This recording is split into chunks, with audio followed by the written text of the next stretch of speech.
bien-aimés, frères et sœurs en Christ, bienvenue dans votre émission Prise Vivant. J'ai le plaisir réel de savoir que vous êtes en train de nous suivre, très nombreux, et partout où vous êtes présentement à Kimpese, Lukala, Banzamungu, même vous qui êtes branchés sur YouTube, que Dieu vous bénisse.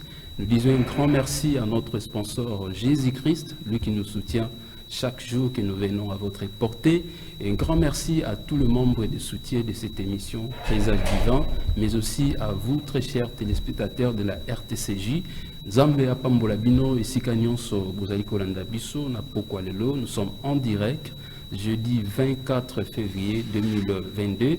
C'est la grâce du Seigneur et sali ete tozala liboso ya betando na bino tika nkolo Yesu apambola bino yo ozali banda kota na ndaku ndeko pe oza na kati ya ndaku kutamaki déjà en train de suivre la télé RTCJ, vraiment poni chaîne kitoko na pokwa lelo. Je vous assure tozala béni au travers ya baribik na biso. Alors so ko benga ndeko oyo peut-être azali banda ebisa ye émission na biso et bandi déjà émission epusaka biso pene ya nkolo to lekisa bangonga moko ya malamu. Nzamba pambola bino banso bozali kolanda biso awa présentement na Kimpese Lukala Tata Nzambe Kalusakumuna. Vous êtes là branché, c'est la fréquence des joies, la RTCJ Kimpese.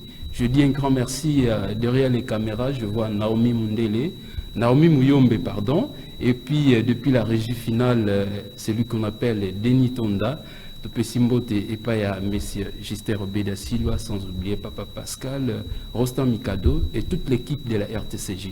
Voilà, nous allons commencer par la prière.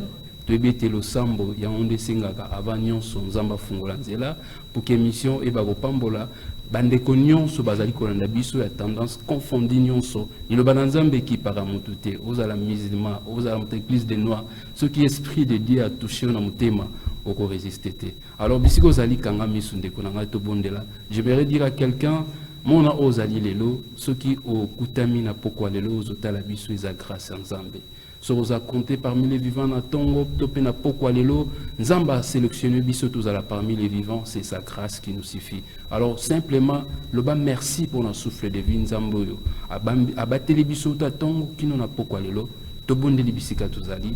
Éternel notre Dieu nzambalo la topesio matondi pona koebana ko batela biso pona ko pesa biso souffle de vie o to futie le côté nzambe na lola o sali ete tozala parmi les vivants na pokwa lelo toza spécialité ko leka ba kufi to pe ba se retrouver na mbeto hôpital même o azana mbeto hôpital nzambe tozo bénéficier même grâce nzambe zolo kumuzo nkembo tikete yonde bana ko kumisa Dieu de gloire na ba iloso bazo bika bat le bano le bien que tout ce qui respire nous les noms l'Éternel. Nous te bénissons Père éternel. Seigneur, je recommande ces moments de notre émission entre tes chères saintes mains. Père, s'il y a un jour que tu as parlé, parle à quelqu'un. S'il y a un jour que tu as béni une personne, bénis ce soir. S'il y a un jour que tu as exaucé, Père Dieu de gloire, les gars n'ont pas exaucé Dieu de gloire. Nanzela le libonde nabiso ya pokwa lelo. Sala bolam na bande konos bazola ndabiso de partout. Tiketi yondo régner du début jusqu'à la fin. Présence na yo et à la palpable katinesika oyo. Au nom de Jésus ainsi que nous avons prié. Amen. On acclame le Seigneur.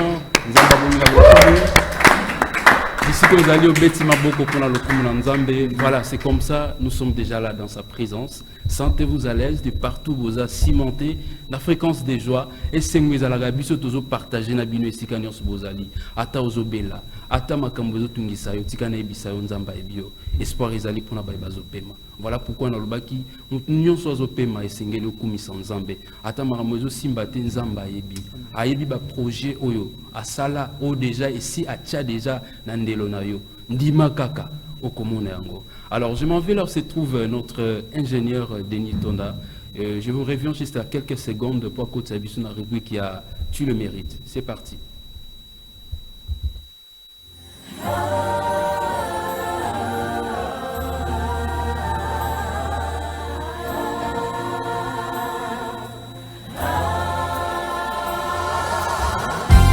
Jésus, tu es puissant. Tu le mérites. Le vainqueur de l'Adam. Tu déplaces les montagnes. Merci beaucoup, ingénieur Denis. Je connais bande Kobino Bolingi Kosal Labiso SMS. bokoki kokomela biso na baye ba écran bozomona numéro de défilé wana, mais aussi na baye oyo bakoki kokomela biso sur notre page Facebook au communiqué présage divin au monde abisso tozawana en ligne au commissaire libiso ou ezali ba préoccupation na bino towe ba kodanga ngo ba pe balingi kolanda topé kotala ba numéro oyo et précédent ya émission na biso tato banda consulter chaîne na biso à YouTube au composé kaka tu peux taper kaka présage divin au rotala tout le numéro au wapi et si déjà tokokiko laisse bana nzambe par la grâce du Seigneur. Alors je laisse déjà la place à nos bien-aimés. Il y a groupe Augure divin et pas Ndeko Bali Zolana Ntembolo Oyo Asunga Kinga la fois dernière. Mais je vous signale déjà que la semaine prochaine de Bali aux Alawa Namona Okamba groupe. Voilà, je vous laisse la place. Bien-aimés, en ce moment, nous voulons adorer le Seigneur. Je ne sais pas, tu as pris quelle position pour élever le roi des rois. Mais j'aimerais que tu puisses te débarrasser de toutes les distractions. Posons un téléphone en bobo. Donc on a un téléphone, prends ce temps, considère et le Seigneur est présent. Et dans la matinée, le Seigneur est capable d'agir sur la foi d'une personne qui ne considère pas. Oh, dans mon que tu puisses t'élever ce soir. Je veux dire, mon âme soupire. Mon âme soupire juste après toi, Jésus. Mon âme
seul est le désir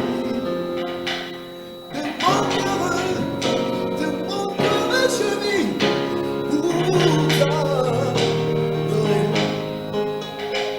Oh, toi, seul est le désir de mon cœur et je vis.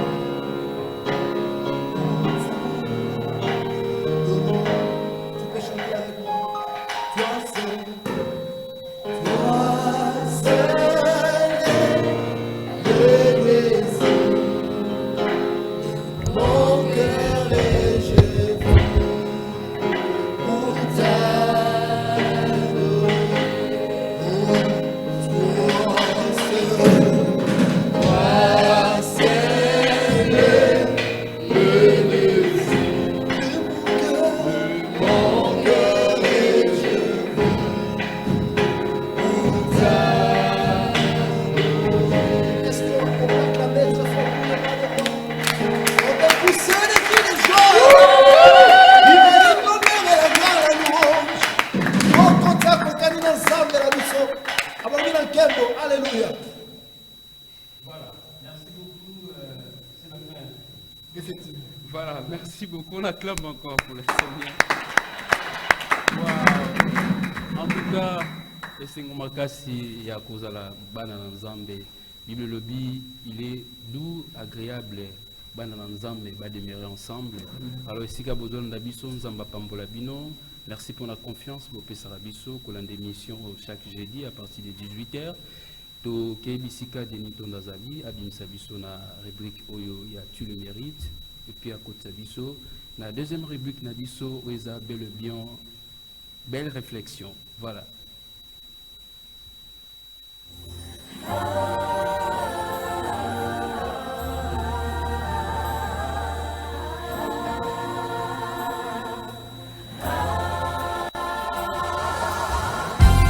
Jésus, tu es puissant, Tu le mérites. le vainqueur de l'Adam. Tu déplaces les montagnes. Frère, la vraie parole c'est rare. Écouter une prédication de A à Z qui est dans la saine doctrine va devenir très rare. Parce que les hommes vont refuser d'écouter la vérité. Ils vont persécuter tous les prédicateurs de la vérité. Ça fait du bien quand vous êtes au plus bas. Cette personne que Dieu a choisie pour vous vous encourage. C'est pourquoi attachez-vous à la bonne personne. Belle Merci réflexion. beaucoup, Denitona, pour ces passages dans la rubrique Nabisou Amibale, où ils allient belle réflexion. Alors, j'ai le plaisir réel de recevoir pour vous, pour la deuxième fois, dans cette émission, précisément à la rubrique Belle réflexion, l'homme de Dieu, le pasteur Racheté Polo, les responsables de l'église de la Libération, et le monaïe pour réfléchir autour du thème Oyo, ils ont intitulé Conserve ton identité chrétienne. Conserve ton identité chrétienne pour attirer les païens vers toi. Alors, je salue déjà l'homme de Dieu. Bonsoir, papa. Bonsoir. Boni santé. Ça va, nous sommes Nzamba Zwa Lokumu, Esengo Mingi ya Koyamba yo pour la deuxième fois na rubrique Nabiso. Belle réflexion. Merci. Merci pour la considération. Merci beaucoup, Nzamba Zwa Lokumu. Rapidement, tout ce que le Jessica. Merci. Mabandi a annoncé déjà thème Nabiso Amukola Lelo. Merci. Pour réfléchir autour de Yango. Tikanzambe a permettre de molimo aïba ko utiliser yo pour repambola peuple de Dieu bazolanda biso de partout. Amen. Tozotanga na Daniel. Moni mukanda ba pese nga isa Daniel 3 et verset 22 ti na verset 30. Na zotanga mbala moko na lingala pour faciliter bato news po bazolanda biso. Lokola mokonzi apesaki mitindo wana verset 22 yango na kanda nyonso bakomisaki moto makasi koleka yango wana ntango basoda bakendeki kobwaka Shadraka Meshak na Abednego na four, moto ebimaki pe ebomaki bango moko. Vous avez les solos, il y a Shadrach, Abednego na Meshak. Et motu ya likambo alobi kobatela identité ya Kristo pona kobenda bato bandimela. Bato ni yango ba pagan. Alors tomoni Abednego, Shadrach na Meshak bazalaki ba oyo bayaki na buumbu na mboka Babylone. Et tango ba mimi na buumbu na kati ya mboka yango likambo ya kokamwa fallait ba se conformer par rapport à ndenge mokili lo baka soko mina mboka bato bazotambola na lokolo moko yopelanda. Évidemment. Mais automoni Shadrach, Meshak na Abednego bango batamboli na lokolo wana te. Bango batambo na lokolo mususu. Ndenge balobi ko batela identité. Shadrach baza ba hébreu ba uti na mboka ba ebeleyo bazaki na bakombo na bango bazaki na makambo ya bango mususu bazaki kolanda lo nationalité déjà moi tout tangeza mususu mais ba na mboka mopaya. Tozo continuer verset 23 pour expliquer malam tangoma na kolimbola babi bongo Shadrach, Meshak na Abednego bakwei bango misato na kati ya furu ya moto kaka ndenge bakangaki bango basinga. Na mbala moko mokonzi Nabucodonosor atelemi na kokamwa pe atuni bato oyo bapesaka ye batoli. Bato tokangaki basinga pe tobwakaki na moto bazalaki misato te. Bango bazongisi bazalaki misato. Mokonzi alobi kasi nazali komona bato mine bakangi bato basinga te bazali kotambola na kati ya moto ata moko te aziki na moto oyo ya minei azali komona na lokola nzambe likambo liboso ya pona kobatela kibo Kristo nena banano kolobela makambo to vivaka chaque jour na vie parce que mutu nous savons na ndenge na ye na libota na bisika musala. Ezali likambo ya ko vivre en opposition kokota na ba problème na batu. Il y a des fois tango yo lingi, il y a des fois tango yo lingite. Okanisi yango te mokoti na conflit, okoti na rancune, okoti na problème na mutu pona ni parce que ba point de vue na bino balanité. Yozo présenter likambo songolo yazo pesa pe mususu. Mais tango balanité et celle qui botambola nzela mo côté. Nazasi okomi lobela yo na ngai to komi lobela likamboyo et ça les makape comme on attend beaucoup na contradiction na opposition à likanisi moko yo pozolu quand même so kimie kota mais wana boine kimia atikali na position na wana et makambo na sele melaka biso mingi na senatan ozana problème te mais quand na vie boye okoti na problème na mutu okoti na ranki na mutu ayini osala eloko te omituni pona nini osengi ba pardon mais simbi pété. Frère Platini yango makambo tomoni na vie ya Shadrach na Abednego na Meshak. Mais makambo eselemeli bango pourquoi? Parce que baza ba payana mboka c'est vrai mais aussi pour ba boy ko tosa. Ba tchake kekomo ya wolo fallait ko gumba mela. Awa ngonga ezangonga likambo ngonga ezambongo. Voilà pourquoi naza penza na tamingi te ko limbola mulai mais kangaka ke bazaki baninga misatu ya Daniel bongo bazalaki ba hébreu ba eko se retrouver na Babylone pour bakangaki bango na temps ya guerre ndi bakoti bango na Babylone alors bazame na baumbu siko na kati ko zala muumbu na kati ya mboka ngo batelemisa ke kofu batu nyuso bagumba mela mais bango misatu baza baumbu baboyi ko gumba meleke ko wana ta la place makambo ibandeli eza indépendamment ya volonté na bango bakana ki bakanisa ki yango te mais salemi ke fuba kuma melekeko bango batali mobeko ya batata na bango parce que baza ba hébreu tant to lobi déjà identité et li koloba papa aboti yo kombone nani maman aboti yo kombone nani mboko bimele za mboka ni nakati ya mboka wana nde tozoya kosukisa na koloba ke kolo yo zaleze kolo nini. Alors, tout le monde est hébreu, baza bateau déjà, baza descendant Abraham, baza bateau sakami beko a Mose.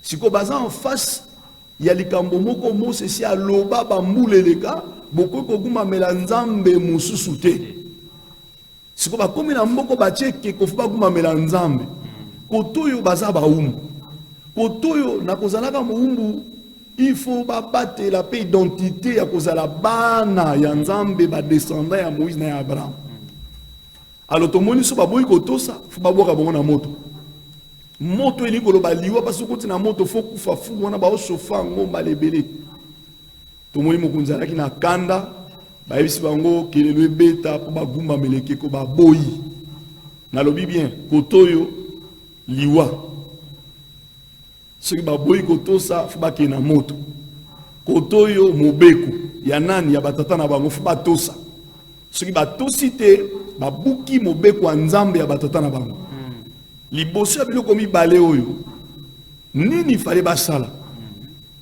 makambo wana tolekisa yango lelo oyo na ngai tokotaka na opposition na makambo ebele parce que livre ya Daniel ezolobela déjà apparition ya antéchrist nzoka nde awa déjà na se na ntango déjà azomonana lelo mokili ezobenga mabe malamu malamu mabe sikoyo yoyo oza moklisto lolenge nio esengeli omitambusa liboso ya mokili ya boye omoni likambo oyo ya motu ya tondolobela awa est-ce que sengeli na yo osakrifie ki boklisto to mpe obatela ki boklisto tomoni makambo ebele ezosalema na se na ntango na kotangela awa te mpo eleki ebele me yo oyebi lelo oyo soki toyeka na likambo ya libala oyo eza simple likambo ya zeme ezaka likambo ya soni soki bandeko na bino azwi mokumba eza soni mpona kovandela makambo me tala lelo likambo ya zeme ekoma na likambo ya pete soki otie zemi eza kotunzela mokuse papa ekei mpe facilement akende na ndako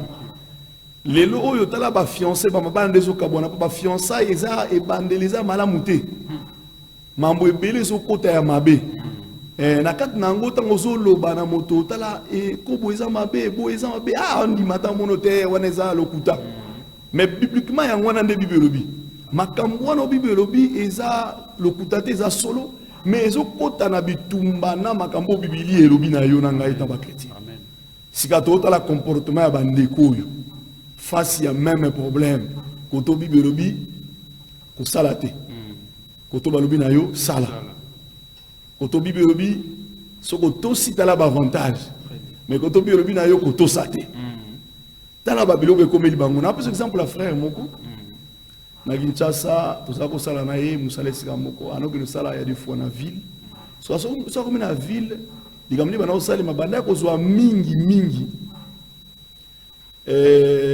balance bazotekela bazochange yango bazobouge ndenge epesaka babouge nini nango alors ntango bazobouge nini ezosalema so babouge bongo baoteka biloko na prix ya bien mpe bazwi mileki oyo elekani mundele ayebi te bango bakozonga ekoyede bango mpe bazongela transport ti kota bumbu ainsi de suite madeso ya bana alors ye sikoyo docteur Francis azalaki na kati ekiri wana mais ye moye asala likambo wana eza te conséquence aokende makolo na ntongo akozonga mpe makolo na poko asala yango une semaine asala yango 2 semaines troisième semaine habité trop c'est trop mutema pele mbaka ndeko na ngai makolo kokende kozonga baninga baleke na nzembo bapepi mosantu yo kotambola makolo kotalola kotelema docteur français otala boyisa les passes otambola makolo nyonso wana mpona ni bon yesu kaka yeka mutu ayebi lobi na ntongo yesu kaka bandisu makolo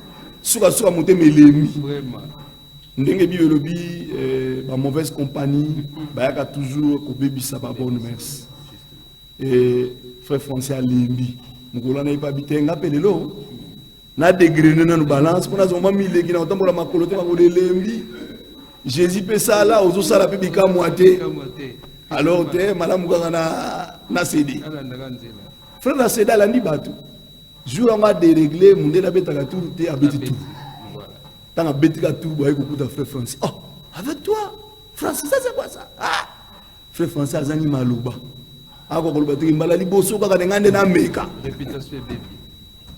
mosala ekufa frère Francis jour yango azonga non seulement makolo mazongi na makolo na mosala mpe ekufa ozonga asute si en voulant trop gagner on perd le tout nyonso abungisi yango Voilà. Aben négociation parce qu'il y a le même problème.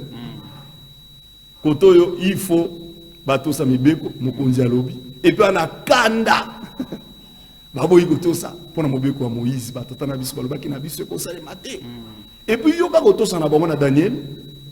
Et là comme tout c'est pelisanga Daniel 9 wana Daniel 3 wana babinini. Balobi atan Nzambe. Na nguya na ye. Akoki même pas ko bikisa biso. Biso to ko tikate. Malamu to kufa na moto. Omoni lo na benda ka wana yango. Frère, ba yebi nguya Nzamba bi Nzamba ta ko ba biso na moto ana makoki ko bimisa biso. Amen. Yo na ngato bi Nzamba na makoki o sama ba minene ko leko to kanisi. Mais balobi plus loin ataku tu ya bimisi ne biso te parce que ça la makamu ndenge ya sepeli. Amen. Frère, asala ma ndenge ya sepeli. Oko kanisa mamuna ndenge lobi ke mbulo yo ngafuna sala bofuna bala mais ya sala makamu ndenge ya sepeli. Ba makanisi na ye eza makanisi na biso te. Déjà tant makanisi makambu yo na Nzamba wana écart. Oh, alléluia. Amen. Donc déjà écart ezali. Bande kwa sa mamuna ndenge ne balobi ataku tu ya sali bongote. Ataku tu photo kufa tondimi. Pona Nzambe tondimi. To ana problème lelo bande ko ngai. Bana Nzambe to banga Nzambe ta cause ba circonstance. To ko batela ki bo Kristo te à cause ba circonstance. Nzoka ndi batu fu ba bongo la mitin ba ebele fu ba ndima Nzamba misu mandeko po ndima Nzambe za koyeba kotanga Bible te. Koyeba koteya te. Français to anglais te. Mais po ndima ana besoin miracle. Et si omoni mambe yango lingeli ka. Bazu ba bwa ki bandeko na fu ba chauffer fou. Mais bien le temps ba tché bango na moto parce que ba persévérer na foi na bango selon 2 Timothée 1:12 conclusion na ngezawana. Bible obi Nzamba manifester gloire. 2 Timothée 2:12 na 2 Timothée 1:12.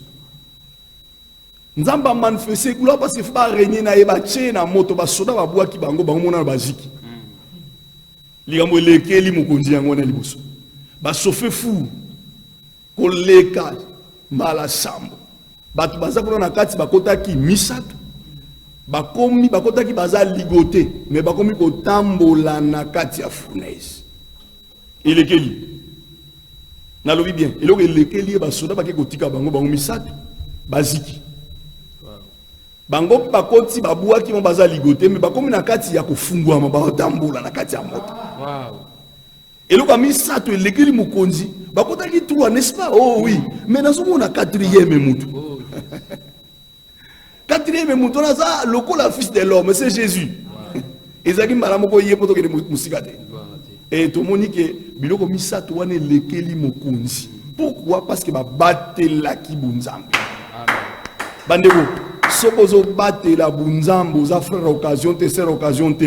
Amen. Nazo bisayo nkolo ana makoki ko délivrer même bisika bato bakanisité. Na tango toi on a besoin Nzamba na besoin ko ça ba miracle mambo ebele na ba vie ya bato. Mais des fois tanga otala to batela ki bo Kristo te. Ndezo pesa nzela na monguni akota facilement pasa na misala. Nzoka nde Isaïe 43 elobi ata yo bakoboko na moto yo kozika te. Ata bato basangani bazwi te fa bua ko na libulu ya mai babua ki yo Nzamba e ko intervenir na kati ya libulu ya mai ye moko abimisi yo pe mai yo sale loko te. Eza tango oyo bandeko na ngai. Mais bato zoluka ko persévérer te bandeko ba persévérer Nzamba sali miracle. Tala Paul. Tala vie à Paul.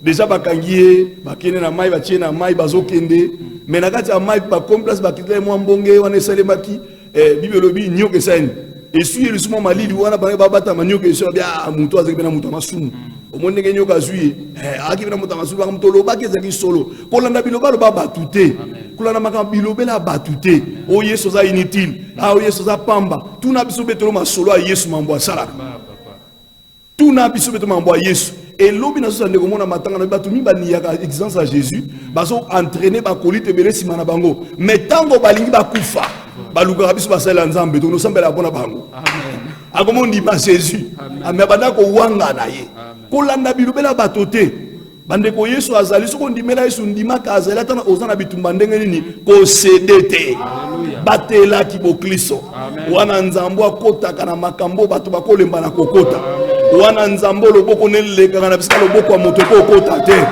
wana nzambo oyo akotaka na ba bureau makolo na yo ko kota te wana nzambo akota na ba bureau oyo même mokanda ne ko koma te oh yesu ndimela ko kota partout amen biso ba général ba ko kota te bandeko oyo babiki na liwa bakoti me bikamwa nzambe ke ko récupérer bango babimi yango na yebisa yo oyo ezalaka kaka vangu parce que oyo eza likambo ekosalema na ntango ya suka mais déjà siko to vivre yango makambo ezokota na opposition na biso mais ate koti na opposition kobanga te libala eumeli mpo osambeli mingi olobi ate malamu na sede kosede te batelaki bokristo yango moko nde kosede seliba yango moko nde kosede chômage eumeli kosede te chômage yango moko nde kosede nini eumeli maladi ate eumeli kobanga yango te yango moko nde kosede bandeko yoka na ebisa likambo moko poto komina biso na suka yoka likambo oyo oyebi Jésus makambo mingi elekela biso na vie moso esilisi na mayele mozoba likambo ekosila ndeni omituni ekosila ndengeni parce que okomi na moto na ebisa yo bangunia bakoko réussi ko changer okombo ya liboso ngwana bangunia bakoko réussi bakangi batio basika ya mibali yango wana bangunia bakoko réussi batio na moto ya misato yango wana oza ko kanga ba changer okombo bakangi yo basinga batio na moto munguni azo dondwa eza problème te bangonde bayaka liboso mais zo balobi pendant que bango baye liboso ya kote le mamoto ya suka kobanga te makambo mokili zo sala ko bakangi yo kobanga te kobanga te poza ko mankolo na yo azana bomoi pe atelemi lelo pona kobikisa yo kolono azana bomoi pe à travers émission oyo atelemi lelo po abimission na libulu bachaki yo kolono azana bomoi kotala lolenge ba ordonnance tandami na mesa na yo te atelemi lelo po akangola yo ko désespérer te ko céder te na pression ennemi ozana nzambo wana makoki ya kobimisa yo wana makoki nzambo na ote wana makoki ya ko kota bisanso bache pa bimisa yo akota na nkunda pe abimisa bato o nini akolemba depana ata bache na cimetière ana makola ko kota pe abimisio na nguya na ye makambo yango nda sali yao soko bateli bunzambe o bateli bo Kristo miracle ko ya yango moko frère Platine mariage na Jésus a tout la ange makambo izolo bananga ya kobota nazana no vierge et vous savez ndengeni miracle il y aura réponse à ange. Comment cela se fera-t-il, mariage tout là? Ange a ébissé, le Saint-Esprit viendra. Voilà. Frère, nga ite moto na koya. Nga ba bengisi nga eza frère Platinité. To te ka sanga malam. Oko mitu na ba question makambo papa zoloba, passer zoloba, ba frère baloba, ba cause na raison mais vie degré à dégradation malade ko si la ndeni. Le Saint-Esprit viendra. Amen. Et c'est celui que je te prêche ce soir. Cet homme de Galilée, j'enverrai mon esprit. Et même si l'ennemi s'élève comme un fleuve, l'esprit de Dieu, Amen.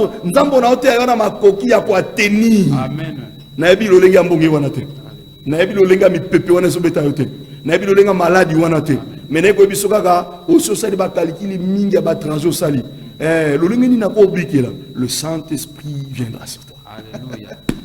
Ogo mituna ndeni mambo ko sale mabandeko ngana prépara libala na 3 mois na prépara libala nzamba bisingo ko bala dans 3 mois et ça inconcevable na bisa yo awa na kimpese bato ba pesa nga ba $700 frère Platine $700 tout dans nzamba $700 et ça li soloté ya mutu musune ya ngai moko le saint comment cela se fera-t-il dans 3 mois le Saint-Esprit viendra amen na iba question ça na ngote mais na biso ka le Saint-Esprit lui-même viendra monia Abednego Shadrach bakangami mais l'esprit de Dieu est venu.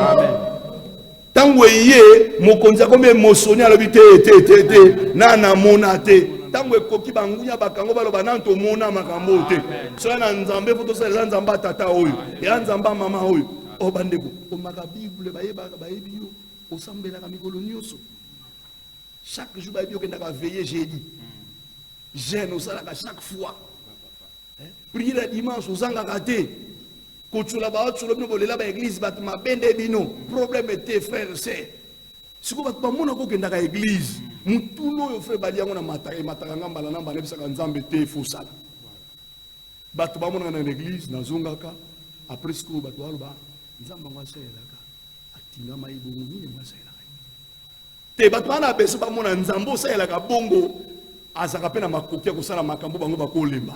Voilà pourquoi kangama na ye. Donc voilà pourquoi ko vanda bongo to na robate ya ko sala na ye kate tansi l'équité azana makoki ko sala po yo kangama na ye. Oso umeli bambula, oso sali batango na ko jena ko prier, tango bikamwa noza pokwa ya lelo. Soko ndimi ngolo bi amen. Oh, soko ndimi ngolo bi amen. Nzamba pambola yo ndeko zana ndako zo na nango. Comment cela se fera-t-il? Le Saint-Esprit lui-même viendra. Frère, salaire va doubler. Bakoko doubler makambono moto. Bakoko doubler mieux bakoko sala. Mais molimo sant on kolo na biso so Kristo ka kiti. Moto a résisté à la kate. Voilà, likamnanga na bisayo lelo bandeko na ngai, bandeko ba boyi ko tosa. Mobeko oyo mokunzi atie à cause na ngon kolo na bango atelemi. Moi mon pied. Likamone lo bela frère Platini. Likambo yo eza bikamwa o na mona bomoi na ngai parmi tant d'autres. Nazana musala le 18 janvier 2021. Nazola na butuko la robina ngai le 21 fo longa musala.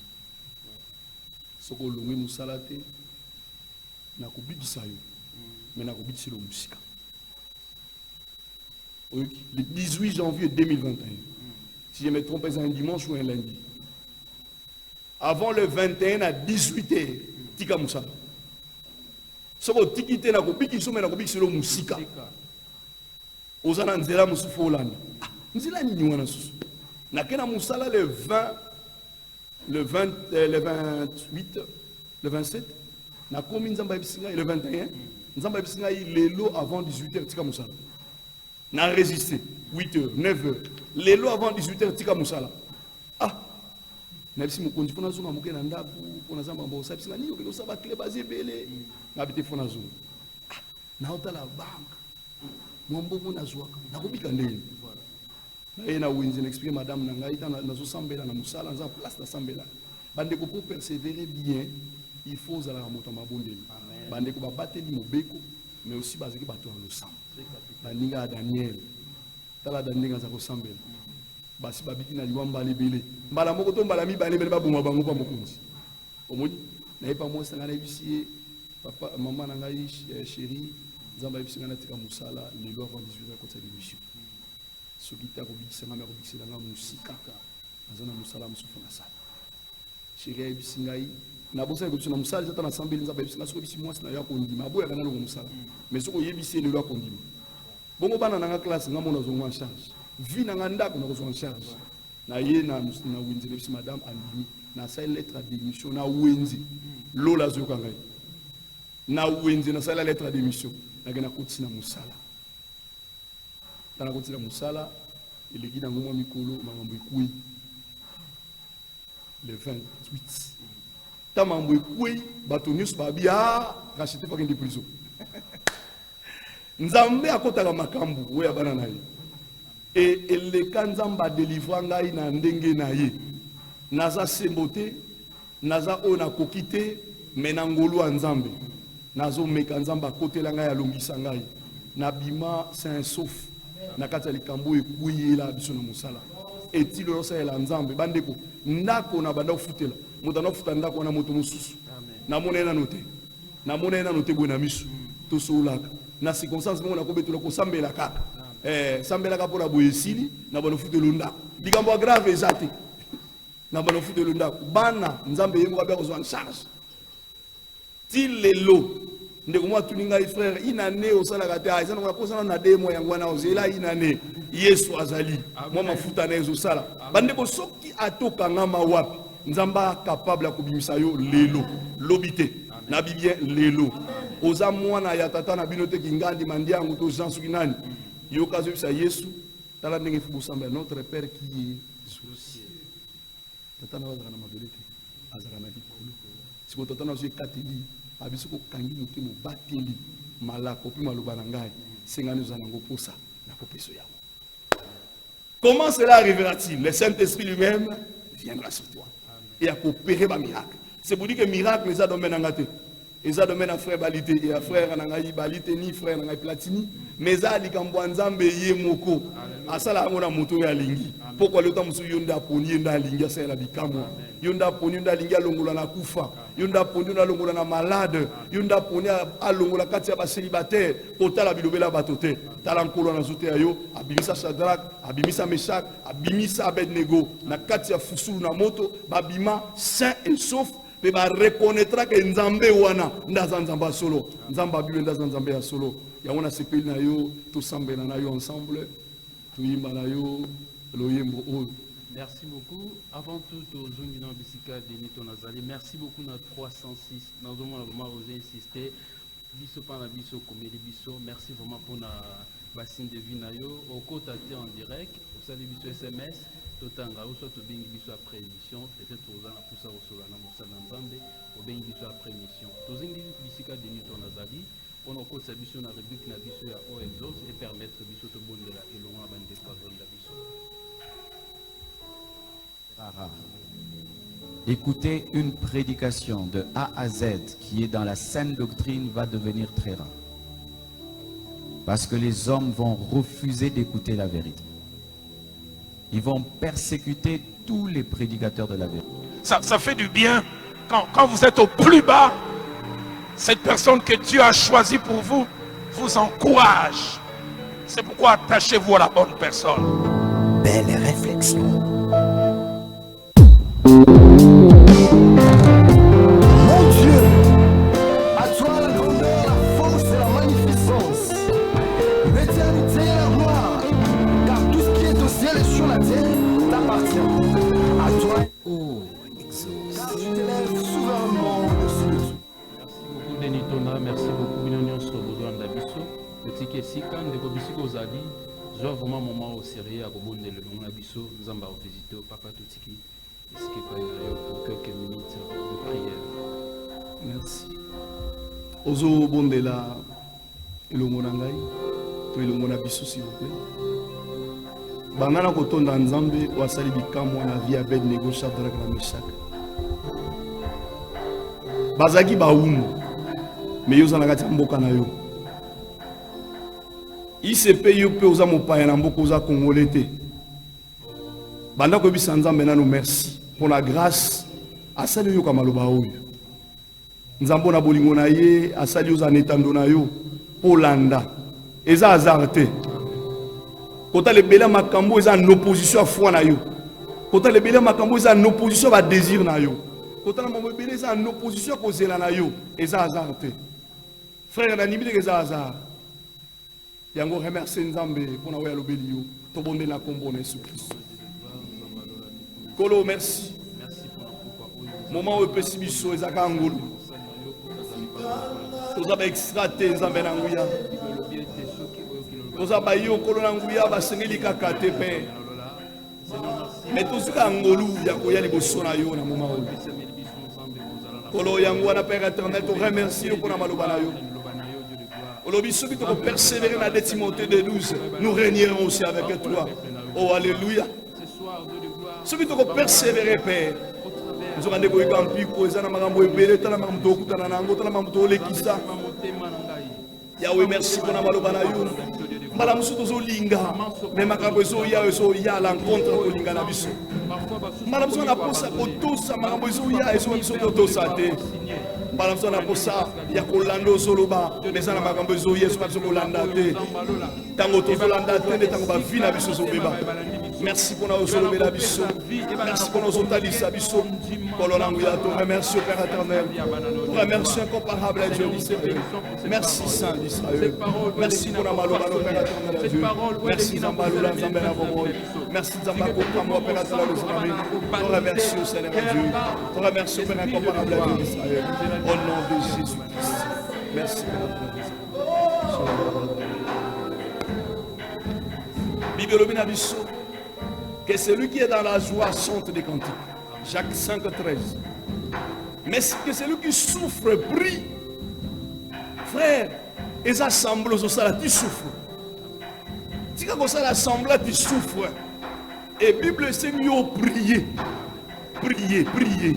Pour la souffrance, prier talo comme la consultation la prophétie balobaka okende poto okopala ekomi ebele oso bate wapi ekokokisama wapi akobandela ekosalema ndenge nini. Le Saint-Esprit viendra. Appelle maintenant l'aide du Saint-Esprit.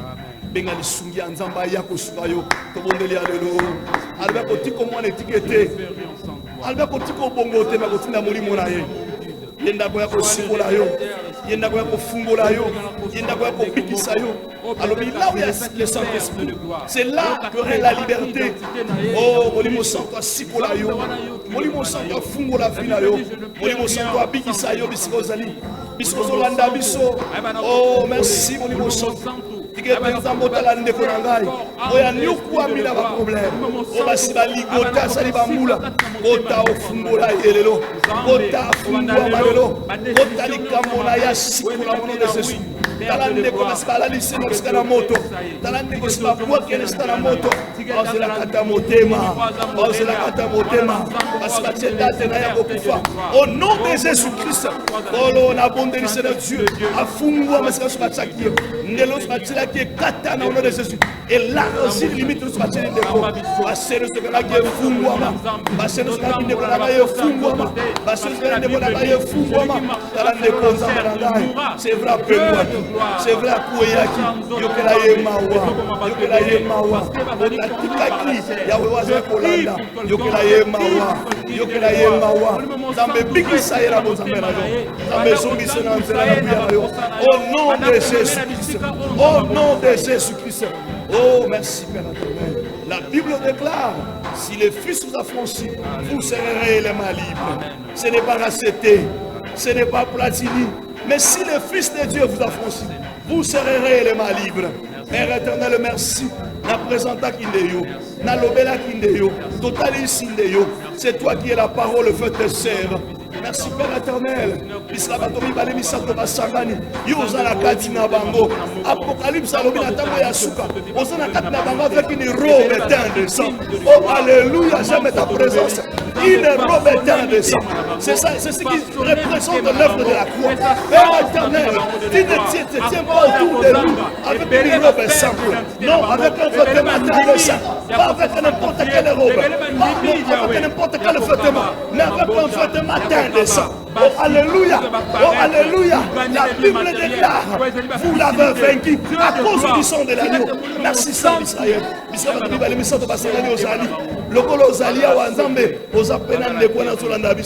Avec une robe teinte de sang.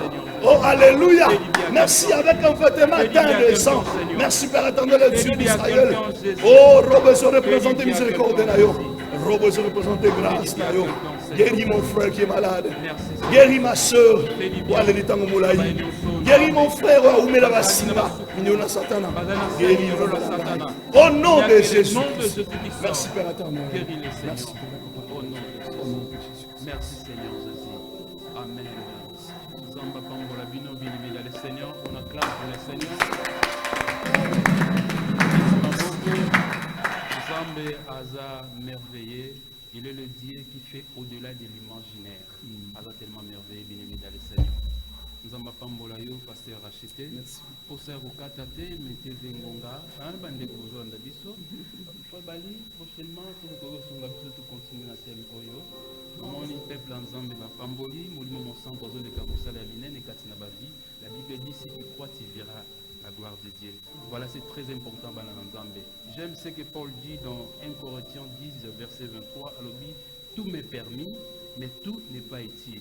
Alors, tout est permis, mais tout n'édifie pas. Bien-aimé dans le Seigneur, il est temps.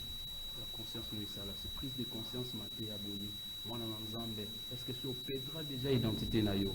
On dit manion ce pour nini au monde en ami soit bateau. Bien-aimé dans le Seigneur, j'ai beaucoup aimé l'homme de Dieu à une émission précédente au Baloblaki sur la convoitise. Alors bien était destiné à biso et zalinde vie éternelle. Nous sommes qui te connaissons mais ce qu'on perdre âme nayo tu iras à l'enfer, bien-aimé dans le Seigneur. Zamba Pambola Bino et Sika Bozali Kolanda Biso. Nous sommes arrivés pratiquement vers la fin. Nous avons SMS et Biso. Que Dieu vous bénisse. Je pense adresser message dans l'homme de Dieu. Que Dieu vous bénisse. Je suis moi-même votre témoignage. Jésus-Christ vous abandonnera jamais. Jamais n'abandonnera jamais votre âme. Moi, papa, c'est moi, papa, depuis quartier Davis. Voilà, donc je crois que l'homme de Dieu, message merci.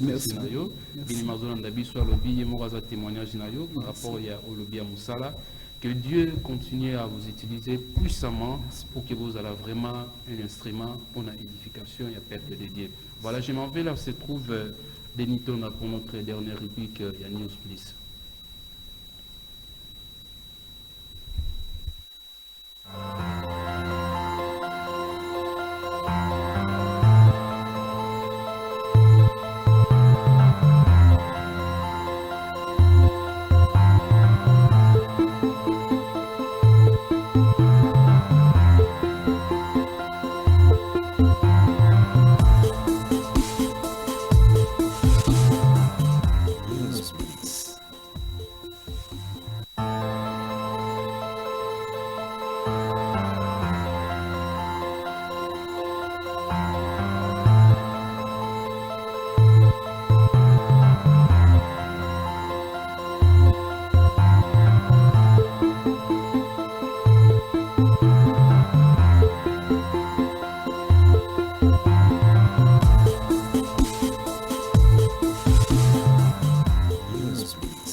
Dibundu Sikama Siama Tatamana Ndungulu.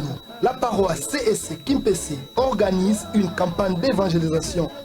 Et Aboyena Nayokateo avec comme thème Lève-toi et resplendis. Sikama Ye Tentina Mungolo. Botunanga et Kozala Wapi. Kaka na paroisse CSC Kimpese sur l'avenue Mbuka. Avec comme orateur Tobé Motei, le révérend pasteur Boris Maïndu Masakili. Bananzambe mingi leo perdre sens ya musala nzambe. Sens ya koza serviteur de Dieu ou chrétien. To komi pressé, nazwa kaka. Nazwa kaka lelo. Kantika Maïndu Masakili Muntombokolo Adibundu dia CSC Kimpese. Bikanzambi Katetamana Mukusakumuna. Yango ndeko kozanga te ekobanda du lundi 28 février 2022 au dimanche 6 mars 2022 à partir de 16h30 à 19h30. Pour l'agrémentation par les chants, venez vibrer au rythme de nos différentes chorales, en l'occurrence Kilombo Louengisi, Vocal Femme, Chorale Centrale, Apocalypse, les Séraphins du Ciel, les Médis, Groupe Flitz, Chorale La Grâce et le groupe d'adoration Les Élus de Dieu, Baou, Bankwa Sikamfumu, Yandi, Wena Wambote. Ngizulu Wambote, Kwabeno Babo, bienvenue à tous. Dibundu Sikama, Siama, Tatamana, Ndungulu.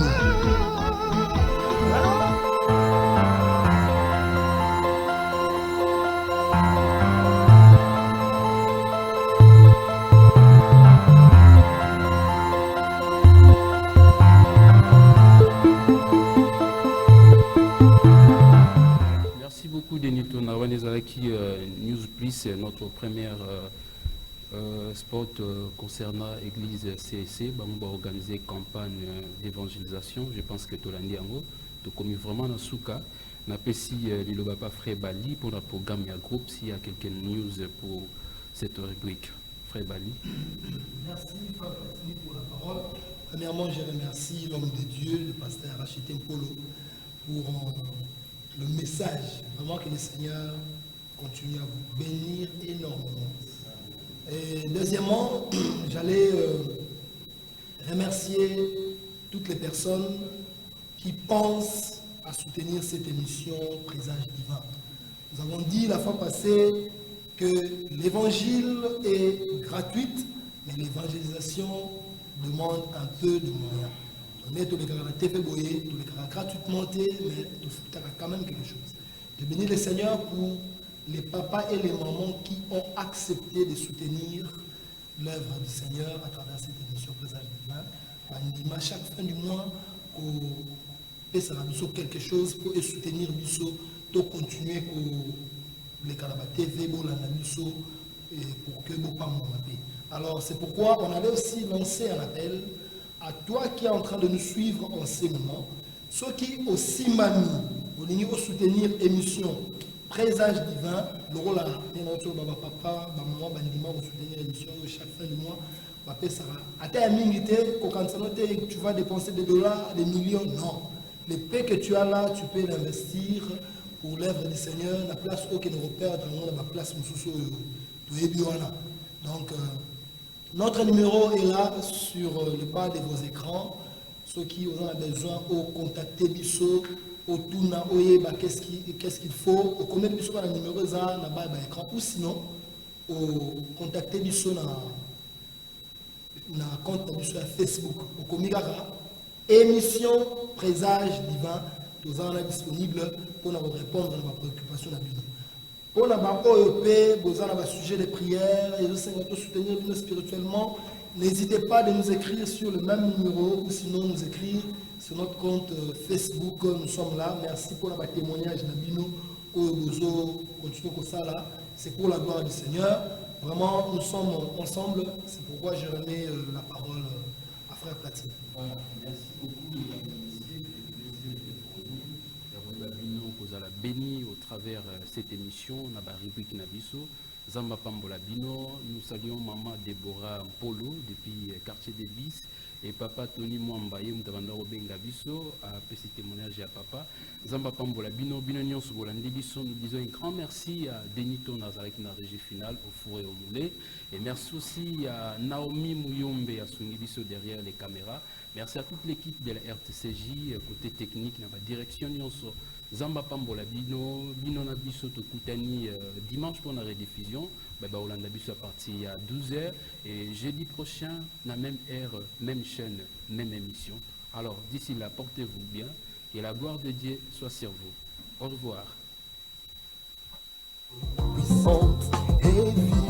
Shalom peuple de Dieu. Suivez votre émission Présage divin, une émission chrétienne conçue pour l'édification du peuple de Dieu par les chants, exhortations et prières, présentée par le frère Platini Biyi et agrémentée par les groupes Ogir Divin et frère Bali Zolanan Tsembolo. Pendant cette émission,